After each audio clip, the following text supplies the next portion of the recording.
ನಮಸ್ಕಾರ. ಇವತ್ತಿನ ಶುಭೋದಯ ಸ್ವಲ್ಪ ಮಧುರವಾಗಿದೆ.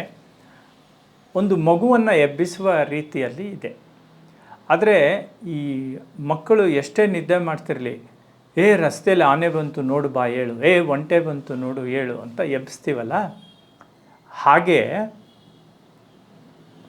ಇಲ್ಲಿ ಇವತ್ತು ಕವಿ ಏನು ಹೇಳ್ತಾ ಇದ್ದಾನೆ ನೋಡಿ. ರವಿಯೇನು ಕವಿಯೇ, ನಿತ್ಯ ಬರೆಯುವನಲ್ಲ ಬೆಳಗಿನ ಕವಿತೆ. ರವಿ ಏನು ಕವಿನ, ನಿತ್ಯ ಬರಿತಾನಲ್ಲ ಬೆಳಗಿನ ಕವಿತೆಯನ್ನು.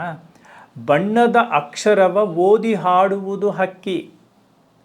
ರವಿ ಯಾವ ರೀತಿ ಕವನ ಬರಿತಾನೆ ನೋಡಿ. ಬಣ್ಣದ ಅಕ್ಷರವ ಓದಿ ಹಾಡುವುದು ಹಕ್ಕಿ, ಕೇಳಿ ರೋಮಾಂಚನದಲ್ಲಿ ಇಬ್ಬನಿಯ ಸುರಿಸುವುದು ನಭವು. ಈ ಕೌತುಕವ ಕಾಣಲೆಂದೇ ಎದ್ದೇಳು ಕಂದ.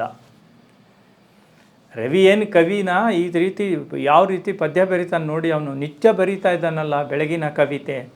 ಬಣ್ಣದ ಅಕ್ಷರವ ಓದಿ ಹಾಡುವುದು ಹಕ್ಕಿ. ಈಗ ನಾನು ಪದ್ಯ ಹೇಳಿದ್ರೆ ನೀವೆಲ್ಲ ಕೇಳ್ತಿರಲ್ಲ, ಹಾಗೆ ರವಿ ಪದ್ಯವನ್ನು ಬರೆದ್ರೆ ಅದನ್ನು ಆ ಬಣ್ಣದ ಅಕ್ಷರಗಳದು. ನಾನು ಬರೆಯೋದು ಕೆಂಪು ಶಾಯಿಯೋ ಕಪ್ಪು ಶಾಯಿ ಅಥವಾ ನೀಲಿ ಶಾಯಿ, ಆದರೆ ರವಿ ಬರೆಯೋದು ಸಪ್ತವರ್ಣಗಳಲ್ಲಿ. ಶುಭೋದಯ ನಾವು ಉದಯ ನೋಡಬೇಕು, ಉದಯ ಮತ್ತು ಅಸ್ತಮಾನ ಎರಡರಲ್ಲೂ ತುಂಬ ಬಣ್ಣದ ಇದು ಕಾಣುತ್ತೆ ನಮಗೆ ಆ ಒಂದು ಕ್ಷಿತಿಜದಲ್ಲಿ. ಸೊ ಆ ಬಣ್ಣದ ಅಕ್ಷರವನ್ನು ಓದಿ ಹಾಡುವುದು ಹಕ್ಕಿ. ಹಕ್ಕಿ ಅದನ್ನು ಓದಿ ಹಾಡುತ್ತಂತೆ. ಕೇಳಿ ರೋಮಾಂಚನದಲ್ಲಿ ಆ ಹಾಡುವ ಹಕ್ಕಿಯ ಇದನ್ನು ಕೇಳಿ, ದನಿಯನ್ನು ಕೇಳಿ ಆಕಾಶ ರೋಮಾಂಚನಗೊಳ್ಳುತ್ತೆ. ಹಾಗೆ ರೋಮಾಂಚನಗೊಂಡಾಗ ಅದು ಇಬ್ಬನಿಯನ್ನು ಸುರಿಸುತ್ತೆ. ಆಕಾಶ, ನಭ ಅಂದರೆ ಆಕಾಶ, ಅದು ಇಬ್ಬನಿಯನ್ನು ಸುರಿಸುತ್ತೆ ಈ ಹಾಡನ್ನು ಕೇಳಿ. ಈ ಕೌತುಕವ ಕಾಣಲೆಂದೇ ಎದ್ದೇಳು ಕಂದ.